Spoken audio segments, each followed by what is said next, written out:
السلام علیکم ورحمۃ اللہ وبرکاتہ نحمده ونصلی علی رسولہ الکریم اما بعد الحمد للہ نحمده ونستعینه ونستغفره ونؤمن به ونتوکل علیہ ونعوذ باللہ من شرور انفسنا ومن سیئات اعمالنا ونعوذ باللہ من شرور انفسنا ومن سیئات اعمالنا من يهده الله فلا مضل له ومن يضلله فلا هادي له ونشهد ان لا اله الا الله وحده لا شريك له ونشهد ان سيدنا ومولانا محمدا عبده ورسوله صلى الله عليه وعلى آله وأصحابه وبارك وسلم تسليما كثيرا كثيرا أما بعد فأعوذ بالله من الشيطان الرجيم بسم الله الرحمن الرحيم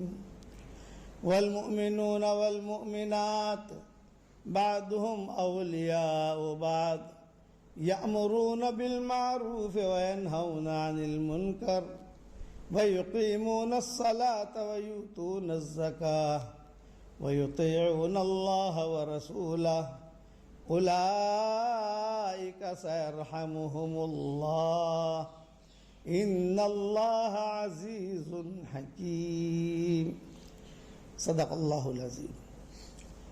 قابل احترام مائیں، بہنیں، بیٹیاں، بہوئیں، بچیاں، ہمارے بھائی، ہماری شریعت میں عورت کا بہت اونچا مقام ہے. اسی لیے عورتوں کی صورت مستقل نازل ہوئی، سورۃ النساء. آپ کو سورۃ الرجال نہیں ملے گی کہ مردوں کی صورت، یہ نہیں ملے گی. مقام ہے. پچھلی جو کالونیاں گزری ہیں جیسے چائنیز کالونی، اسی طرح سے ہماری ہندوستانی کالونی پرانی، اب تو بدل گیا معاملہ، عرب کالونی، جاپانیز کالونی، وہ عورت کو انسان نہیں سمجھتے تھے. ان کے مذہب میں، ان کے ترتیب میں یہ تھا کہ عورت ایک جانور ہے، انسان نہیں ہے. اللہ کو چونکہ نسل چلانی ہے دنیا میں، تو اس کو پیدا کیا، اس کے پیٹ سے جو ہے بچے پیدا ہوتے ہیں اور نسل چلتی ہے. شریعت نے آ کر یہ مضمون ختم کیا.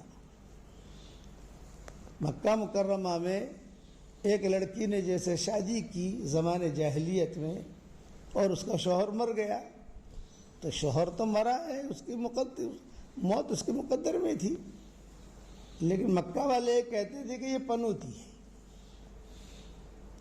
تو ایک کمرہ بنا ہوا تھا وہاں مکہ مکرمہ میں، وہاں پر اس عورت کو رکھ دیتے تھے. کہیں سے ہوا آنے جانے کا زیادہ رستہ نہیں، ایک چھوٹا سا سوراخ ہوتا تھا، اس میں جو ہے کھانا رکھ دیتے تھے پتیلے میں، کسی چیز میں. وہ عورت اسے لے کر کھا لیتی تھی، تو خالی برتن وہاں رکھ دیتی تھی، تو وہ لوگ لے کے چلے جاتے تھے. وہی اسی کمرے میں ساری اس کی ضرورتیں پوری کرنا تاکہ مر جائے یہ. لیکن پھر بھی اگر نہ مری تو وہ اس کو لے کر پورے مکہ میں گھسٹ کر لے کے چلتے تھے کہ کیسی پنوتی ہے، مرتی بھی نہیں ہے، ہمارے لڑکے کو مار دیا اس نے. لیکن حضور صلی اللہ علیہ وسلم جب ہماری شریعت آئی اور حضور صلی اللہ علیہ وسلم نے سارا منظر دیکھا، لڑکیوں کو زندہ درگور کرنے کا، یہ سارے قصے ہوئے. فرزدق شاعر تھا، اس کے نانا یا دادا یہ حضور کے پاس آتے تھے اور کہتے تھے کہ حضرت میں نے 100 لڑکیوں کو بچایا ہے. مالدار تھے فرزدق کے نانا یا دادا کو رشتے، اوپر کے رشتے میں. تو پتہ چلتا ہے کہ اس گھر میں حمل والی عورت ہے، تو وہ جو ہے اپنے پیسے کے پوٹلے لے کر باہر بیٹھ جاتے.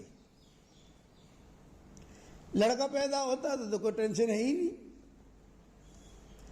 لڑکی پیدا ہوتی تو یہ کہتے بھائی میں پیسے دیتا ہوں تم مجھے یہ لڑکی دے دو اور میں جو ہے اسے پالوں گا پوسوں گا شادی کراؤں گا اس کا جو بھی کروں میں خرید لیتا ہوں. تو غریب لوگ ہوتے تھے مکہ کے, فرمایا پیسے لے لیتے تھے اور دے دیتے تھے.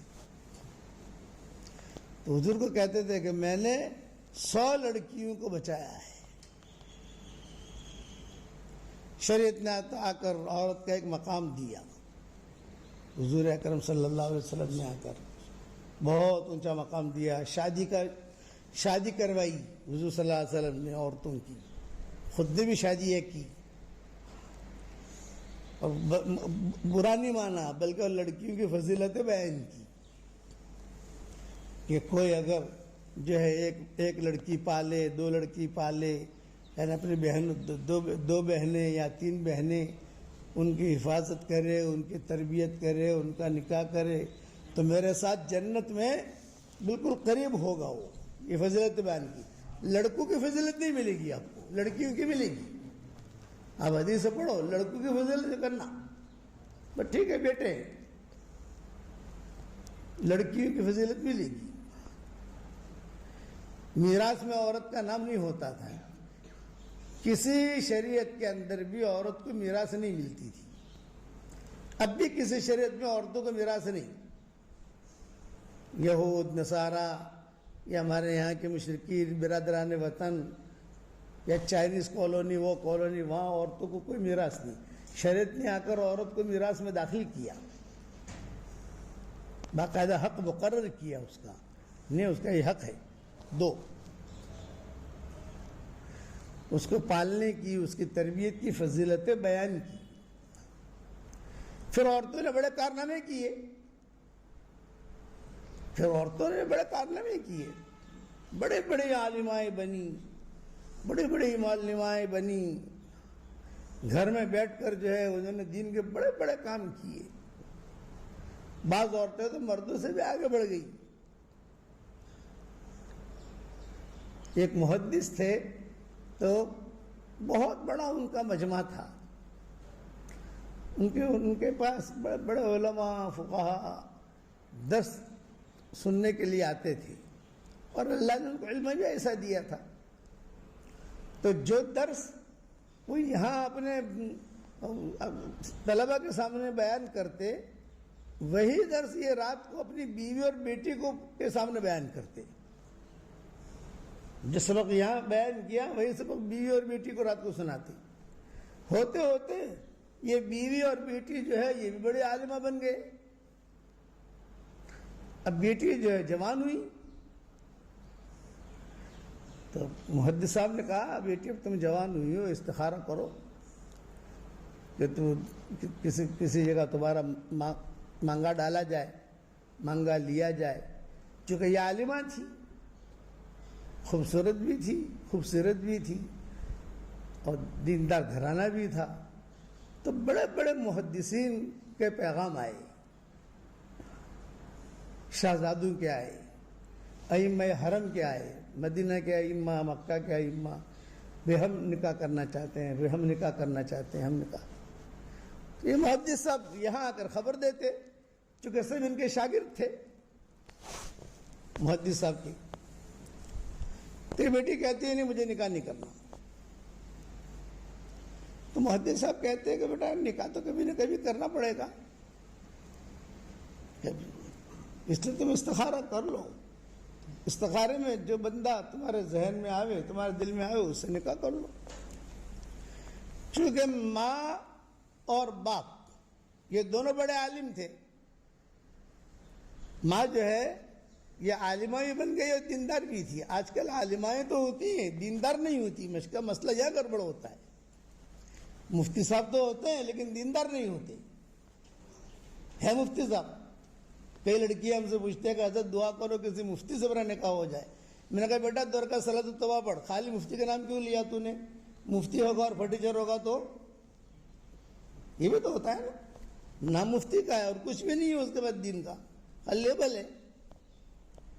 اس لیے مفتی بھی ہو, دیندار بھی ہو, عالم بھی ہو, دیندار بھی ہو, عالمہ بھی ہو, دیندار بھی ہو. دیندار شخص ضروری ہے. میرے والد صاحب رحمۃ اللہ علیہ فرماتے تھے کہ بخاری شریف کا پڑھنا فرض عین نہیں ہے، اور ڈاکٹر بننا، پائلٹ بننا حرام نہیں ہے، لیکن دونوں کا دیندار بننا فرض عین ہے۔ ہم ساؤتھ افریقہ جاتے ہیں تو وہاں ایک علاقہ ہے، اس کا نام ہے روشنی، شہر ہے روشنی۔ جب بھی میں بیان کے لیے بیٹھتا ہوں، بڑا مجمع ہوتا ہے مردوں کا، عورتوں کا، ماشاءاللہ، تو میں کہتا ہوں بھائی ہم تمہارے ساؤتھ افریقہ میں روشنی ہے اور ہمارے یہاں بمبئی میں اندھیری ہے، تو بہت ماشاءاللہ خوش ہوتے ہیں وہ لوگ۔ تو وہاں بیان وغیرہ ہوا، کھانے پر بیٹھے، تو ظاہر بات ہے کہ کھانے کے اوپر جو علماء کرام بھی ہوتے ہیں، کچھ تجار بھی ہوتے ہیں، جیسے آج ہمارے کھانے پر ڈاکٹر جاوید شیخ آ گئے تھے، تو جاوید شیخ نے ہمارے ساتھ بیٹھ کر کافی دیر کھانا کھایا، مذاکرے ہوئے۔ تو بڑے بڑے لوگ جو ہے آتے ہیں، ایک پائلٹ صاحب آئے، تو میں نے پائلٹ صاحب سے کہا پائلٹ صاحب ہوائی جہاز لے کر کہاں جاتے ہو؟ یہ کہا کہ جوہانسبرگ سے جرمن، فرینکفرٹ۔ اچھا، بڑی لمبی فلائٹ ہے، کیا کرتے ہو؟ پائلٹ صاحب نے کہا کہ حضرت بے دین تھا، شرابی پیتا تھا، عیاشیاں کرتا تھا، لیکن میری بیوی کی برکت سے دین میرے گھر میں آیا۔ گھر میں کبھی دین شوہر کے راستے سے آتا ہے اور کبھی بیوی کے راستے سے آتا ہے۔ اس لیے حضور صلی اللہ علیہ وسلم نے کہا فاصبر بذات الدین، دین والی کو تلاش کر، دین والی ہے کہ نہیں وہ تلاش کر تو میری بیوی کے ذریعے سے جو ہے وہ دین میرے گھر میں آیا۔ اب میں فلائٹ لے کے جاتا ہوں، ٹیک آف کے بعد میری جیب میں چھوٹی سائز کا قرآن ہوتا ہے، قرآن کھول کے بیٹھ جاتا ہوں۔ جرمن پہنچتے پہنچتے میرے 15 پارے ہو جاتے ہیں۔ یہ فضاؤں کا دین۔ مولانا یوسف صاحب رحمۃ اللہ علیہ فرماتے تھے ہم یہ جو محنت کرواتے ہیں پکنک کے لیے نہیں کہ گھومو پھرو، پکنک کرو، کھاؤ پیو، مزے کرو، نا، دینی مزاج بنے ہمارا، دینی مزاج۔ تو وہ گھرانہ دیندار تھا، عالمہ بھی تھی اور دیندار بھی تھی، تو ماں اور باپ نے دونوں نے بیٹی کو سمجھایا، یہ کہا بیٹا تم جو ہے نکاح کر لو، اچھا ہے۔ تو وہ بیٹی کہنے مجھے نہیں کرنا، مجھے نہیں کرنا۔ عالمگیر رحمۃ اللہ علیہ جو تھے ان کی بیٹی تھی، تو ان کی بیٹی اتنی زبردست عالمہ تھی ماشاءاللہ کہ عالمگیر کبھی کبھی خود عالمگیر اس سے فتویٰ پوچھتے تھے۔ حالانکہ عالمگیر کا مقام کتنا اونچا ہے، 600 علماء جمع کیے تھے عالمگیر نے، 300 ہندوستان کے، 300 عرب ملکوں کے، تب جا کر یہ فتاوی عالمگیری لکھی گئی ہے۔ ان سب کے بڑے جو تھے وہ نظام الدین تھے، ان کا نام تھا۔ ایک تو حضرت نظام الدین اولیاء ہے جو نظام الدین مرکز میں جن کی قبر ہے، وہ نہیں، ان کا نام بھی نظام الدین تھا۔ یہ بڑے عالم تھے، تو بیٹھتے تھے کسی مسئلے پر بحث کرتے تھے، تو وہ جو نظام الدین جو ہے اگر سارے علماء متفق ہو جاتے تھے تو نظام الدین وہ کہہ لیتے تھے کہ ہاں یہ برابر ہے، فتویٰ دے دیتے تھے، اب یہ چیز آ گئی۔ اور کہیں اٹکتے اگر کہ نظام الدین کو بھی پتہ نہیں ہے تو پھر یہ کہتے کہ چلو عالمگیر سے پوچھو، تو عالمگیر جواب دیتے بھئی اس کی جگہ یہ لکھو۔ کبھی عالمگیر اٹک جاتے تو عالمگیر کہتے میں میری بیٹی سے پوچھوں گا، وہ اپنی صاحبزادی سے پوچھتے۔ علماء نے لکھا ہے کہ 1 یا 1.5 کلومیٹر پر اس کا کتب خانہ تھا، کتابیں فتووں کی، اس کی اس کی، یہ سب۔ عالمگیر جو ہے وقت لیتے بیٹی سے، اس نے نکاح نہیں کیا، عالمگیر کہتے تھے کہ بیٹا نکاح کر لو، فرمایا میں نے کتابوں سے نکاح کر لیا ہے۔ عالمگیر خود اجازت لے کر جاتے ہیں۔ ایسی بھی لڑکیاں بنی ہیں کہ ایسی لڑکیاں بھی بنی کہ اس نے کام کیا۔ 3 دروازے تھے اس تک پہنچنے کے لیے، اور 3 دروازوں پر باندیاں بیٹھی رہتی تھی، کسی کو اندر آنے کی اجازت نہیں۔ یعنی عالمگیر تو بادشاہ بھی ہے، باپ بھی ہے، بادشاہ بھی ہے اور باپ بھی ہے، تو وہ باندیاں روکتی تھی، نہیں ہمیں اجازت نہیں، آپ کون ہو بتاؤ، سب لکھو۔ پھر جا کر اجازت ملتی، پھر اندر جاتے، بیٹی کی خیر خبر لیتے، اور خیر خبر لے کر جو اس کو کہتے کہ بھئی یہ مسئلہ ہے، بیٹی کہتے کہ مجھے دیکھنا پڑے گا اسے، فلاں 10 دن کے بعد آؤ، 5 دن کے بعد آؤ، تب جا کر جو ہے یہ وہ کتابوں میں عالمگیری میں لکھی جاتی وہ فتویٰ۔ اتنی محنت سے عالمگیری تیار ہوئی ہے۔ تو میں قصہ سنا رہا تھا وہ محدث کا کہ ماں اور باپ دونوں نے کہا کہ بیٹا کہیں نکاح کر، تو اس نے کہا ابو آپ لوگ اصرار کرتے ہو تو میں ایسے عالم سے نکاح کروں گی جو مجھ سے بڑا عالم ہو، عالم منی۔ ارے بیٹا کیسے پتہ چلے گا تجھ سے بڑا عالم کون ہے؟ اور میں ابا میں امتحان لوں گی۔ یہ علم کا معیار تھا۔ بیٹا لڑکی جو ہے وہ امتحان لے کسی عالم کا، یہ تو ادب کے خلاف ہے، یہ تو مناسب نہیں۔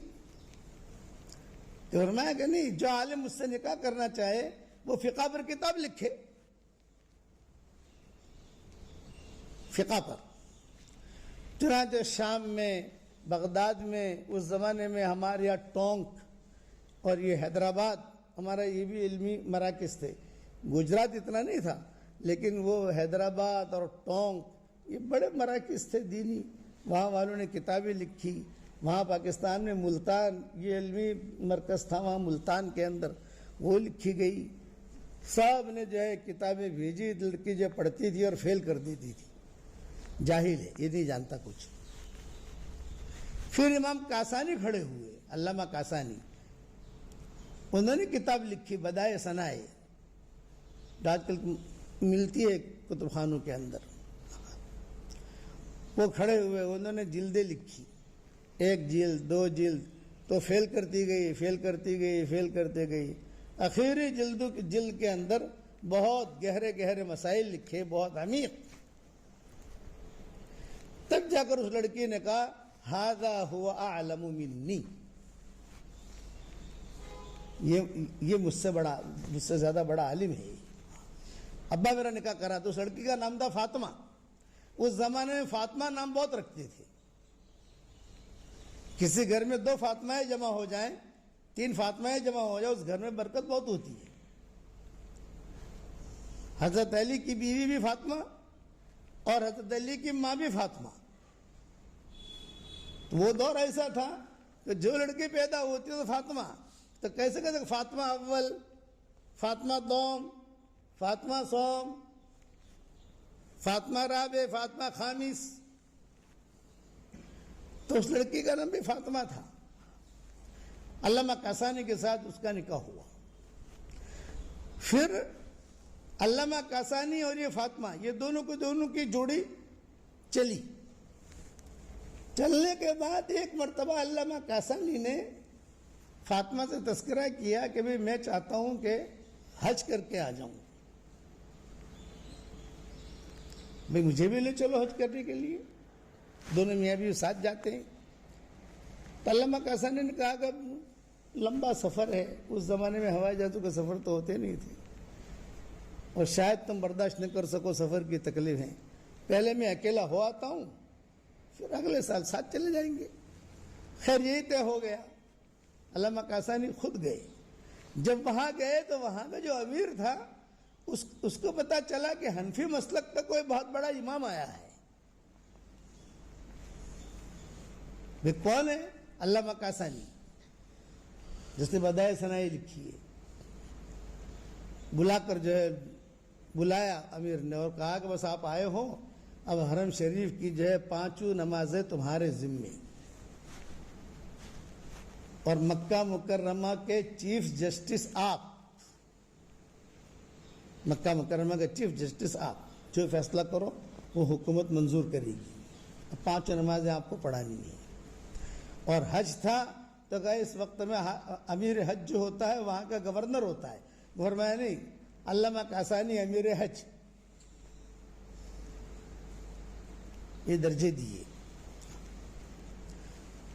علامہ کاسانی تو خوش ہو گئے کہ یہ تو اللہ نے حرم شریف کا امام اور 5 نمازیں میرے ذمے، اور پھر جو امیر حج اور چیف جسٹس۔ حج جب ختم ہو گیا تو تو علامہ کاسانی ٹھہر گئے یہاں، ان کی بیوی فاطمہ انتظار کر رہی تھی، اب تو حج ختم ہو گیا، ختم کر کے آئیں گے، تو تحقیق کے بھی کاسانی کہاں ہے؟ اب تک آیا نہیں۔ امام کاسانی نے خط لکھا، اور خط یہ لکھا کہ بھی مجھے تو یہاں یعنی امام بھی بنا دیا، چیف جسٹس بھی بنا دیا، یہاں کا پاسپورٹ بھی مل گیا، جو بھی ضرورت ہے مکان بھی مل گیا، تو میں نے تو یہاں قیام کا سوچ لیا ہے۔ امام کاسانی نے بیوی کو جب خط ملا فاطمہ کو، تو اس نے اسی خط کے اوپر پیچھے لکھا، پیچھے کہ تم کیسے حنفی امام ہو؟ مجھے تعجب ہے، تم حنفی اماموں کے امام ہو، تو امام ابو حنیفہ کا مسلک تو یہ ہے کہ وہ تو مکہ کے قیام کو زیادہ، قیام کو مکروہ سمجھتے تھے، تمہیں اتنا مسئلہ معلوم نہیں ہے کہ امام ابو حنیفہ، تو ابو حنیفہ کے پیچھے چلتے ہو اور احناف کے بڑے امام شمار ہوتے ہو، تم کیسے امام ہو؟ کہ امام ابو حنیفہ تو مکہ مکرمہ کے زیادہ قیام کو مکروہ کہتے تھے، یہ کہتے تھے کہ نہیں ٹھہرنا چاہیے، یا کیونکہ یہاں گناہ کے ارادے کے اوپر بھی پکڑے، اگر مدینہ لکھتے تو کچھ سمجھ میں بات آتی تھی کہ مدینہ ٹھہرنے کی جگہ ہے، مکہ مکرمہ عمرے کی جگہ ہے۔ یہ فاطمہ نے جواب دیا، تب جا کر یہ ہتھی میں بیٹھے ہوئے تھے امام کاسانی، اور بیوی کا خط ہوا تو ان کو بات سمجھ میں آئی، ہو میں نے کیا کیا؟ چنانچہ یہ جو ہے کسی کو انہوں نے بتایا نہیں، اور بغیر بتائے یہ روانہ ہو گئے، اور یہاں نماز کا جب وقت آیا تو لوگ ڈھونڈ رہے ہیں امام کو، یہ تو نکل گئے تھے۔ پھر پہنچے وہاں، یہ علم تھا، وہ عورت کا علم تھا کہ جو اتنے بڑے امام کو اس نے متوجہ کیا۔ آج ہماری عورتیں ایسی ہیں، پاکی ناپاکی کے مسائل معلوم نہیں ہوتے، قرآن پڑھنا بھی ڈھنگ سے نہیں آتا، واٹس ایپ چلانا بہت آتا ہے، واٹس ایپ، موبائل، انسٹاگرام اور فیس بک، اس میں یہ بڑی عالمائیں ہیں ہماری عورتیں، خاص طور سے ہماری بچیاں، چیٹ کرنا ہے بہت، لیکن دینی معلومات کا زیرو۔ حالانکہ دینی معلومات ہی سے آدمی، عورت جو ہے مومنہ بنتی ہے۔ تو امام کاسانی نے کہا کہ بھی ٹھیک ہے، آپ یعنی میں زیادہ عالم، لیکن تو نے مجھے متوجہ کیا، میں اس پر مجھے بہت خوشی ہوئی۔ کبھی کبھی میاں بیوی میں انبن ہو جاتی تھی، امام کاسانی میں اور فاطمہ میں، وہ بھی قصے مورخین نے لکھے ہیں، وقت نہیں ہے سارے قصے سنانے کے۔ تو امام کاسانی جو ہے نا وہ بیوی بن جاتے تھے، سمجھ گئے نا آپ لوگ، کہ گھر کے اندر کبھی انبن ہو جائے، بہت کوئی مسئلہ ہو تو عورت کو جو ہے شوہر بنا دو اور آپ بیوی بن جاؤ تو لڑائی ختم ہو جائے گی، اور اگر شوہر پنا دکھاؤ گے تو گھر ٹوٹے گا۔ فاطمہ کا انتقال پہلے ہوا، امام کاسانی کا بعد میں ہوا۔ تو جب فاطمہ کا انتقال ہوا ہے تو امام کاسانی نے جنازے کی نماز پڑھائی، اور جنازے کی نماز پڑھا کر امام کاسانی بہت روئے۔ تو چونکہ علمی دور تھا، لوگوں نے کہا کہ حضرت بہت فاطمہ ہی مل جائیں گی، بولے فاطمہ ہی ملے گی لیکن ایسی نہیں ملے گی۔ امام کاسانی کہتے تھے ایسے فاطمہ نہیں ملے گی مجھے۔ ہر شب جمعہ کو پوری رات جو ہے فاطمہ کی قبر کے اوپر جا کر بیٹھ کر دعا مانگتے تھے، اور کہتے تھے دنیا میں بھی میں نے شب جمعہ تجھے دی ہے، اور مرنے کے بعد بھی شب جمعہ تجھے دی ہے۔ پھر جب کاسانی کا انتقال ہوا تو انہوں نے وصیت کی مجھے اسی قبر میں دفن کرنا۔ چنانچہ اسی قبر میں ان کو دفن کیا، اور تختی اب تک لکھی ہوئی ہے، میں تو جا چکا ہوں نا، علامہ ابن تیمیہ، علامہ ابن قیم، یہ سارے کے سارے اسی قبرستان میں ہیں۔ تو اسی قبر پر تختی عربوں کی لکھی ہوئی ہے کہ دنیا کی واحد قبر ہے کہ میاں اور بیوی دونوں ایک ساتھ ایک ہی قبر میں سو رہے ہیں۔ یہ وہ تختی لکھی ہوئی ہے باقاعدہ۔ میں نے جب میں نے دیکھا تو اس وقت اس زمانے میں واٹس ایپ تھے نہیں، واٹس ایپ ہوتے تو ہم فوٹو کھینچ لیتے اس کا، لیکن اب تو لکھا ہوا ہے کہ دنیا کی واحد قبر ہے کہ دونوں میاں بیوی ایک ساتھ سوئے ہوئے ہیں، اور یہ تھی، یہ تھی۔ اور جب فاطمہ کی ظاہر بات ہے کہ فاطمہ کو جہاں دفن کیا تھا بالکل لاش محفوظ. اس لاش کے بعد ان کی لاش بھی اب تک محفوظ.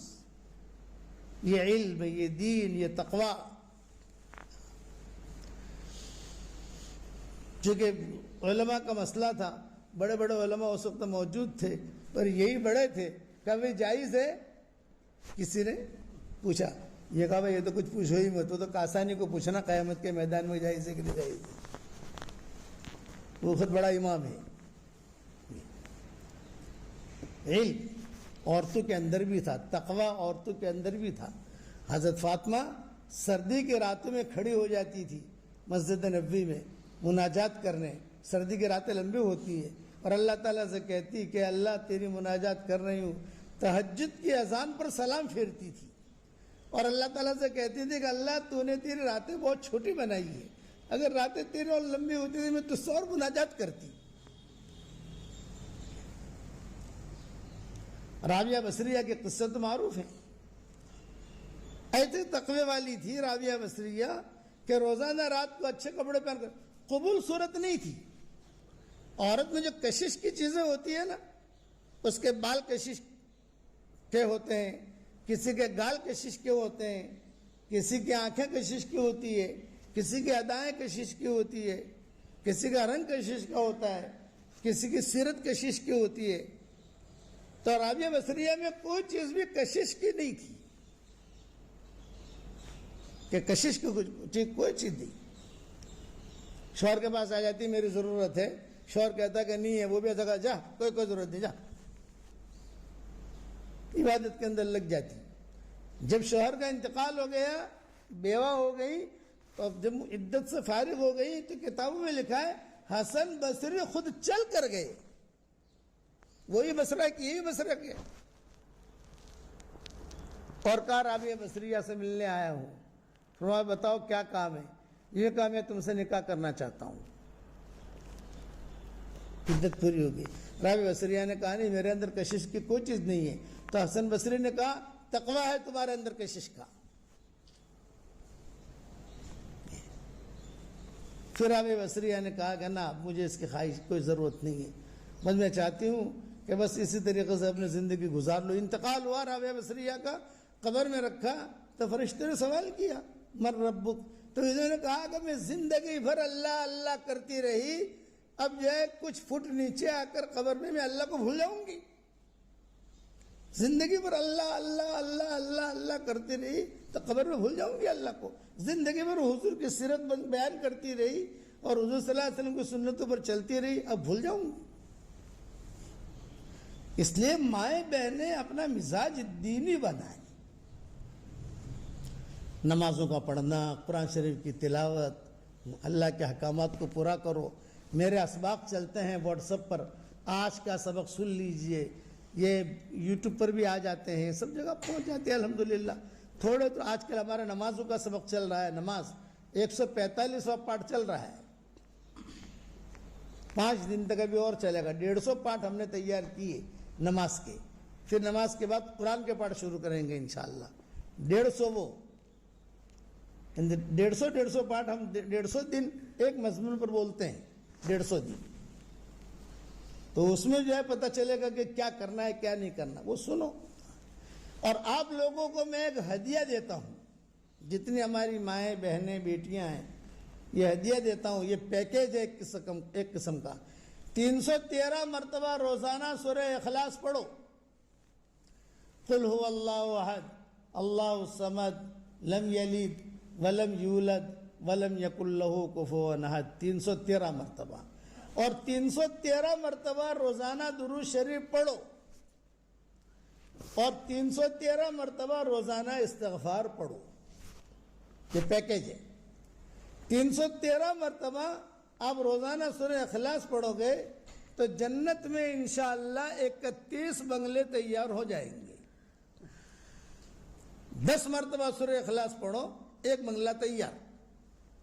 20 مرتبہ پڑھو 2 بنگلے تیار. 30 مرتبہ پڑھو 3 بنگلے تیار. 40 مرتبہ پڑھو 4 بنگلے تیار. مہسانہ میں اگر معمولی بنگلہ بنانا ہو 1 دن میں تیار ہوتا ہے؟ زندگی لگ جاتی ہے. اور روزانہ 31 بنگلے ہوں گے اور کوئی انکم ٹیکس والا فون کرے گا نہیں آپ کو، ورنہ مہسانے میں تو انکم ٹیکس والے بہت پڑے ہیں نا، تو مرکز ہے ان لوگوں کا۔ اور الیکٹرک بل بھی نہیں بھرنا آپ کو، مینٹیننس میں نہیں کرنا، فرشتے مینٹین کر دیں گے اس کو، کتنا فائدہ ہے۔ درود شریف کے فضائل تو ہے ہی تمہارے سامنے، ہر آدمی جانتا ہے۔ استغفار کے فضائل تو قرآن اور حدیث میں ہے۔ تو یہ میری طرف سے ہدیہ ہے، پیکیج ہے، یہ اپنی زندگی کا معمول بناؤ۔ 313 313 313 313 مرتبہ سورہ اخلاص، 313 مرتبہ درود شریف، جو درود آپ کو یاد ہو، چھوٹا بڑا جو یاد ہو آپ کو، اور 313 مرتبہ استغفار۔ انشاءاللہ اتنا کر لو گے آپ تو اللہ کی ذات سے امید ہے کہ آپ کی قیامت تک کے آنے والی نسلوں میں کوئی فقیر پیدا نہیں ہوگا۔ مانگتے رہو چلتے رہو، مانگتے رہو چلتے رہو۔ عام طور سے ماں باپ اپنے اولاد کے لیے کاروبار چھوڑتے ہیں نا، زمینیں چھوڑتے ہیں، پراپرٹیاں چھوڑتے ہیں۔ میں کہتا ہوں کہ وہ بھی چھوڑو اور یہ بھی چھوڑو، ان کی عادت ڈالو، لڑکیوں کی عادت ڈالو۔ عورتوں کے لیے کیا ہے، چائے بناتے بناتے پڑھ لے گی، کسی زمانے میں لسی بناتے بناتے 5 پارے پڑھ لیتی تھی۔ یہ پنجاب میں رائے میں جو پنجابی علاقہ ہے، وہاں جو عورتیں ہوتی تھی صبح کے وقت میں وہ گھر صاف کرتے کرتے وہاں صبح لسی پی جاتی ہے، جیسے ہمارے یہاں چائے پی جاتی ہے، وہاں وہ لوگ لسی پیتے ہیں۔ تو وہ لسی بناتے بناتے اور سب گھر کا کام کرتے کرتے کوئی 3 پارا، کوئی 2 پارا، کوئی 4 پارا پڑھ لیتے تھے۔ اسے دینی مزاج کہتے ہیں۔ یہ مزاج ہوگا تو آپ کی اولادیں وہ دیندار بنیں گی۔ میرے والد صاحب رحمۃ اللہ علیہ فرماتے تھے، عورت اگر دیندار بن گئی تو دنیا کا نظام بن گیا، اور اگر عورت بگڑ گئی تو دنیا کا نظام بگڑ گیا۔ دینداری والا ماحول یہ اپنے اندر پیدا کرو۔ میں یہ نہیں کہتا کہ تم فاطمہ جیسی بنو، حضرت فاطمہ جیسی بنو، لیکن کچھ نہ کچھ نقل تو کرو۔ غیبت سے اپنے آپ کو بچاؤ، بہتان سے بچاؤ۔ عورت بہت اچھی ہوتی ہے، یعنی مرد کو کھڑا کرو، عورت کو کھڑا کرو تو زیادہ کم عورت کرتی ہے۔ بچے پیدا کرنا، بچوں کی تربیت کرنا، پھر بچوں کو جو ہے نہلانا، پھر بچوں کی خیر خبر رکھنا، اور شوہر اگر اللہ کے راستے میں جاوے تو پیچھے خبر رکھنا، اور جو بھاگنا کرنا، زیادہ کم یہ کرے گی۔ لیکن مسئلہ 2 ایسی چیزیں عورت کے اندر ہے کہ اس کی وجہ سے پیچھے رہتی ہے وہ۔ ایک تو شکوے بہت کرتی ہے،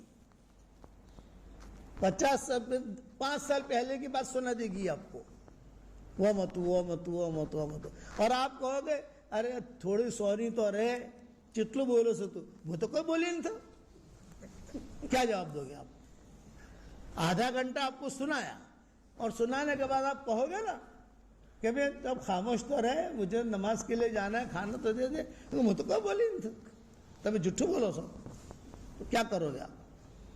تو علماء نے یہ باتیں لکھی ہیں کہ 2 کمزوریوں کی وجہ سے ہی پیچھے رہی ہے، ایک تو شکوے اور ایک ناشکری۔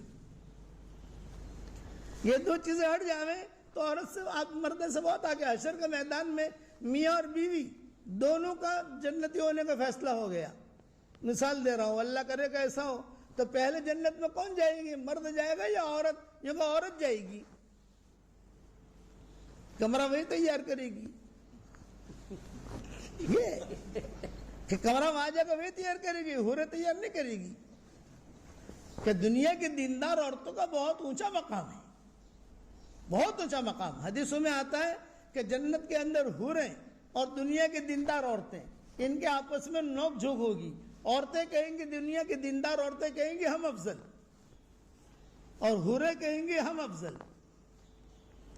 معاملہ اللہ کے دربار میں پہنچے گا تو اللہ تعالیٰ پہلے حوروں سے پوچھیں گے ماذا سبب فضلکن، تمہارے افضل ہونے کی کیا وجہ؟ تو وہ حوریں کہیں گی اللہ پاک ہمیں حیض نہیں، ہمیں نفاس نہیں، ہمارے بالوں میں جوئیں نہیں، بدن میں غیر زائد بال نہیں، بدبو نہیں، ہم تو عنبر سے پیدا ہوئی ہیں، عود سے پیدا ہوئی ہیں، تیرے امر سے پیدا ہوئی ہیں، ہمارے اندر کوئی بھی خرابی کی چیز نہیں ہے۔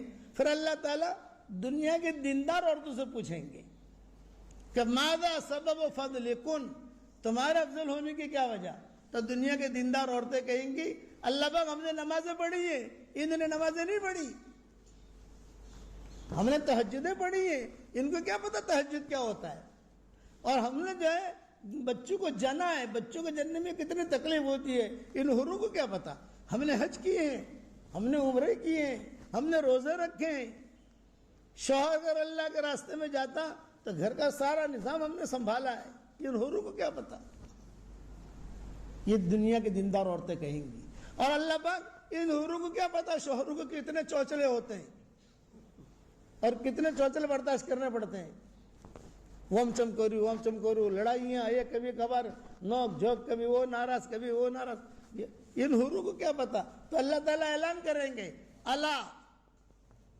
اللہ کا مطلب ہے سن لو بھائی، اب فیصلہ ہو رہا ہے جنت میں، اللہ یعنی خاموش ہو جاؤ، سنو، کتابوں میں لکھا ہے جب اللہ کہیں گے اللہ تو ساری جنت خاموش، سب خاموش، اللہ فیصلہ کر رہا ہے، اللہ تعالیٰ کہیں گے دنیا کے دیندار عورتیں افضل ہیں، تو ماں عائشہ اور ام سلمہ کہتی تھی کہ فغلبن نساء اہل الدنیا علی نساء اہل الاخرہ، دنیا کی دیندار عورتیں ان حوروں پر غالب آ جائیں گی، بڑی زوردار ہے دنیا کی دیندار عورتیں، دنیا میں شوہروں پر غالب اور جنت میں حوروں پر غالب،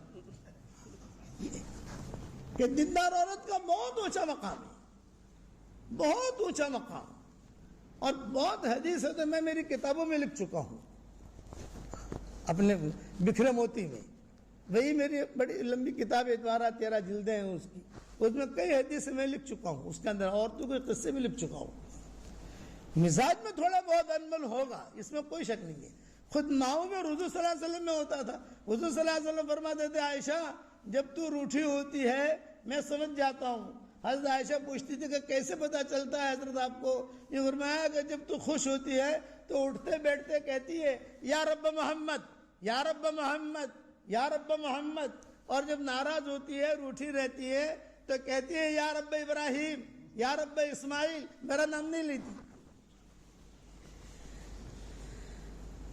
یہ تو ہوگا، اس کا مطلب یہ نہیں ہے کہ آدمی جو ہے لٹھم لٹھا کرے اور طلاقوں تک بات پہنچے، یہ نہیں ہے، حضرت فاطمہ آ گئی حضور صلی اللہ علیہ وسلم کے پاس، یہ فرمایا کہ آپ نے فرمایا فاطمہ اندر آ جاؤ، اب وہ نہیں آؤں گی، ارے بیٹا اندر آ جاؤ، میں نہیں آؤں گی، ماؤں نے کہا فاطمہ اندر آ جاؤ کمرے میں، میں نہیں آؤں گی، مدینہ والے کہتے ہیں کہ نبی جو ہے بیٹی کا خیال نہیں رکھتے، بھی میں نے تیرا کیا خیال نہیں رکھا، تیرا میں نے کیا خیال نہیں رکھا، یہ مجھے بتا، جو مجھ میں ہوتا ہے سب کچھ دے دیتا ہوں، بلواتا ہوں، محبت کرتا ہوں، گھر میں میرے بستر پر آ کر فاطمہ آتی، حضور صلی اللہ علیہ وسلم کھڑے ہو جاتے، بچیاں آتی ہیں، خاص طور سے چھوٹی بچی آتی ہے تو ماں باپ کو خوشی ہوتی ہے، ہماری چھوٹی بچی ہے میری، میں گھر والوں کو پوچھوں گا ابھی بچی آئی کہ نہیں آئی، حالانکہ بڑی بچیاں ہیں ان کو کبھی نہیں پوچھتے وہ آئی کہ نہیں آئی، چھوٹی والی آئی کہ نہیں آئی، ایک فطری چیز ہے، چھوٹے سے زیادہ محبت ہوتی ہے، کوئی چھوٹی بچی آئی کہ نہیں آئی، چھوٹی بچی آئی کہ نہیں آئی، آج آنے والی تھی آئی، تو حضور کہتے ہیں وہ انتظار میں رہتے تھے، فاطمہ آئی تو حضور اپنے بستر سے تھوڑے سرک کر بیٹھ جاتے تھے، میں فاطمہ بیٹھو یہاں پر، ایک دن ناراض ہو کر آ گئی، حضور نے فرمایا بھائی کیوں ناراض ہو، یہ کہا کہ مدینہ والے کہتے ہیں نبی اپنی بیٹی کا خیال نہیں رکھتے، کیا خیال نہیں رکھا، کیا شکایت ہے، بولے علی کی شکایت لے کر آئی ہوں، آپ نے فرمایا علی کی کیا شکایت ہے، بولے کئی دنوں سے ایک جملہ کہہ رہے ہیں علی مجھے دوسری شادی کرنی ہے اور ابو جہل کی بیٹی سے کرنی ہے، یہ حضرت فاطمہ نے کس سے کہا، حضور صلی اللہ علیہ وسلم سے، کہ ابو جہل کی اولاد خوبصورت تھی اور خود بھی خوبصورت تھا وہ، تو فرمایا کہ مجھے دوسری شادی کرنی ہے اور ابو جہل کی بیٹی سے کرنی ہے، خاندان ایک تھا نا سب یہ قریش یہ لوگ، تو حضور نے فرمایا جب یہ بات ہے تو کہتے صحیح، پھر آپ نے فرمایا آ جاؤ بھائی جمع آ جاؤ، لوگوں کو جمع کیا اور لوگوں کو جمع کر کے حضور صلی اللہ علیہ وسلم نے حضرت فاطمہ کے فضائل بیان کیے کہ مجھے فاطمہ سے بہت محبت ہے، سیدۃ نساء اہل الجنہ، یہ ہے فاطمہ کو جس نے تکلیف پہنچائی اس نے مجھے تکلیف پہنچائی، وغیرہ وغیرہ. حضرت علی کہتے ہیں مجھے پتا تھا نہیں، جب آپ نے فرمایا بھی جمع آ جاؤ مسجد نبوی میں، میں بھی پیچھے جا کے بیٹھ گیا. لیکن دھمال ہے یہ میری وجہ سے ہوا ہے، یہ مجھے پتا نہیں تھا. حضرت علی کہتے تھے کہ میری وجہ سے ہوا، یہ مجھے پتا نہیں. لیکن جب حضور نے خطبہ شروع کیا اور حضرت فاطمہ کے فضائل بیان کرنے شروع کیے، میں سمجھ گیا میری وجہ سے ہوا ہے. تو میں خاموشی کے ساتھ سنتا رہا. آپ نے جو ہے خطبہ ختم کیا، اور وہ خطبہ یعنی وہ تقریر جو تھی کوئی اس کا وقت طے نہیں تھا، اچانک آپ نے بات شروع کر دی.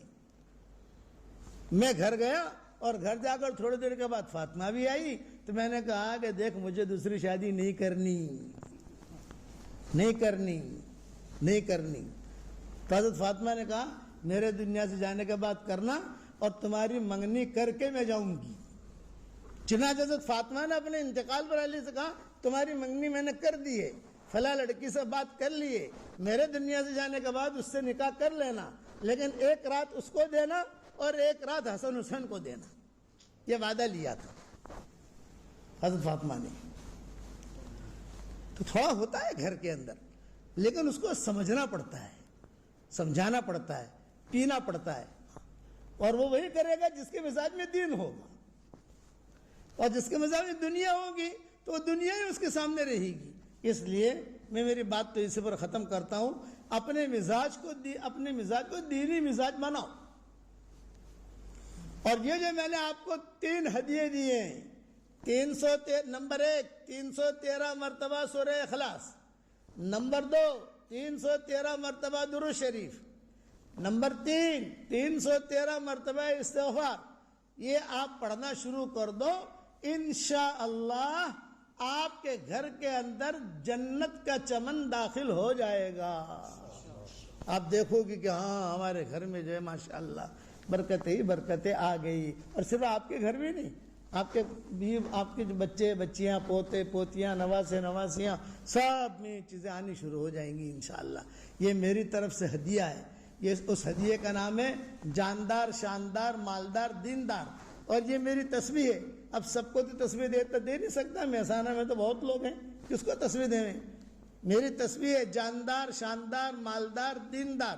میں اس تسبیح ہمارے مولانا کو دیتا ہوں. یہ ہمارے سامنے بیٹھے ہیں. کیا نام آپ کا مولانا؟ جنید. یہ یہاں کے ہو؟ مہسانہ کے ہیں. بہت اچھا ہے. تو جنید بھائی کو دیا میں نے.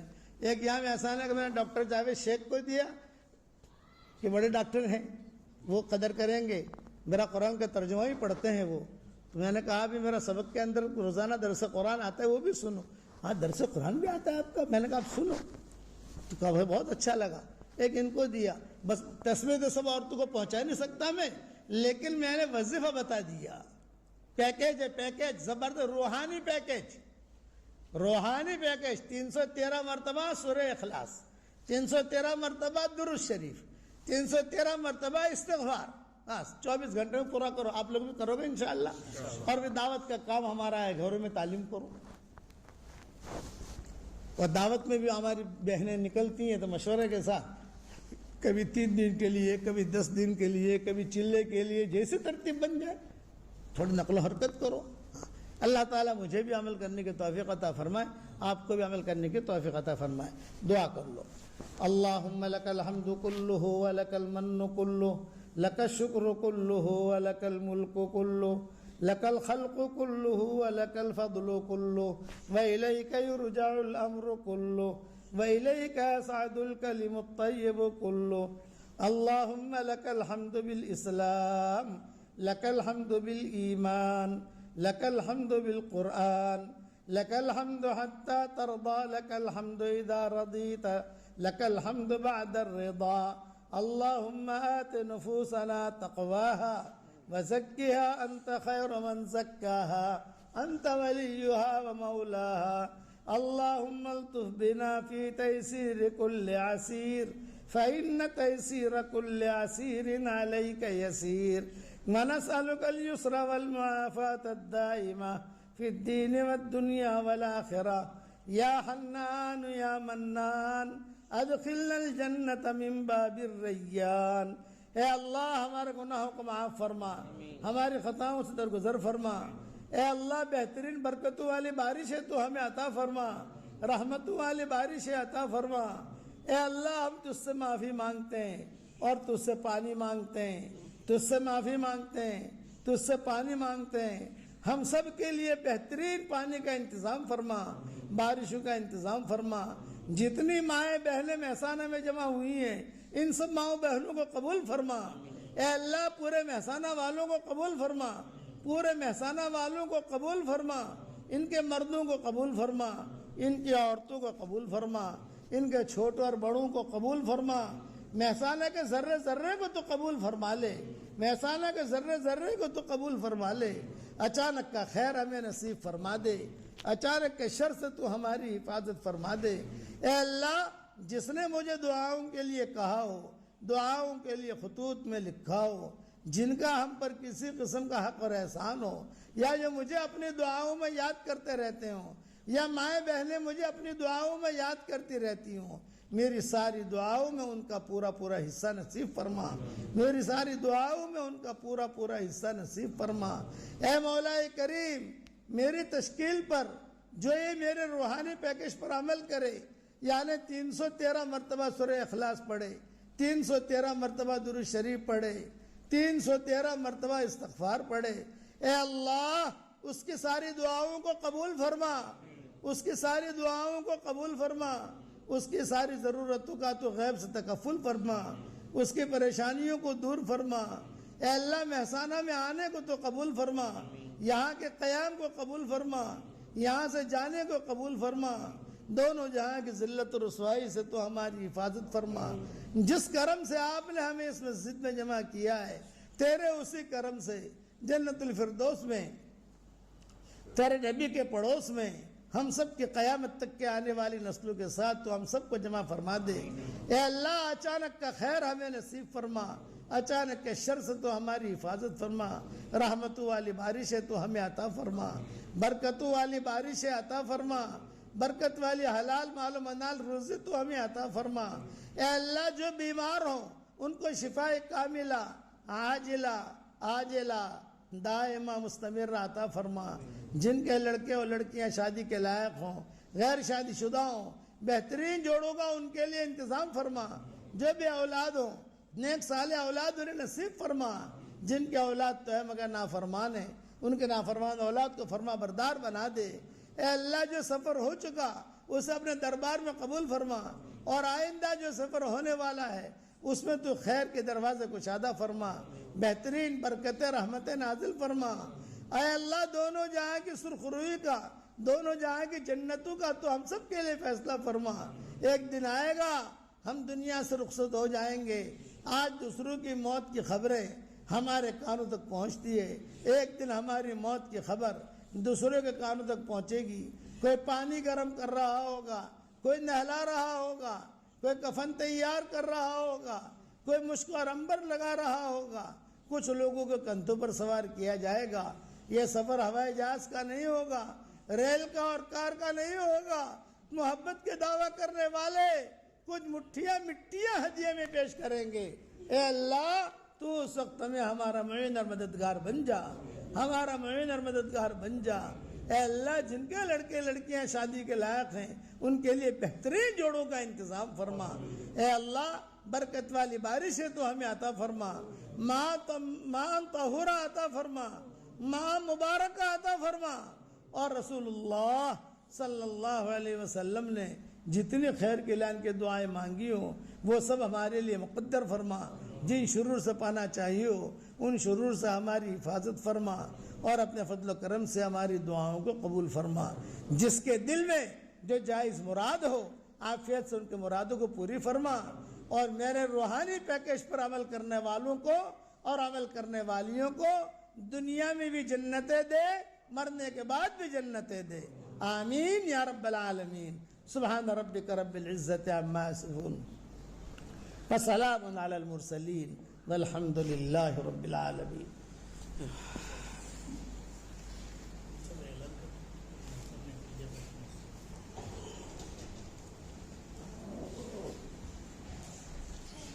مولانا کے نکلنے کے بعد مسکرا تو آ رہا ہے، مولانا نکل جائے